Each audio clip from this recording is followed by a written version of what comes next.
Bill C-9, criminalizing feelings in Canada. Canadians need to pay attention because what's being disguised as hate crime reform could actually put you behind bars for your feelings. Bill C-9, the so-called Combating Hate Act, might be the most dangerous attack on free speech and civil liberties we've seen in years. The threat Justice Minister Sean Fraser's new hate crime bill doesn't just target crimes, it targets emotions. Under Bill C-9, police and judges could decide that what you feel or express online amounts to hate. Not actions, not violence, but feelings of detestation or vilification. The bill creates a new standalone hate-motivated offense, and in serious cases, penalties could go as far as life imprisonment. That's right, life in prison for words, posts, or opinions that someone in power decides are hateful. The real danger, subjective loss of liberties. Groups are sounding the alarm. The Justice Center for Constitutional Freedoms warned that Bill C-9 turns emotion into a crime. How do you legally define hate? The bill says it's stronger than dislike or disdain.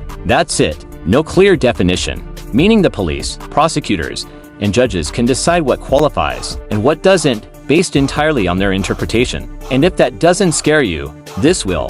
The government has removed the safeguard that used to require the Attorney General's consent before hate propaganda cases could move forward. Now, police and Crown prosecutors can go after anyone they choose. No oversight.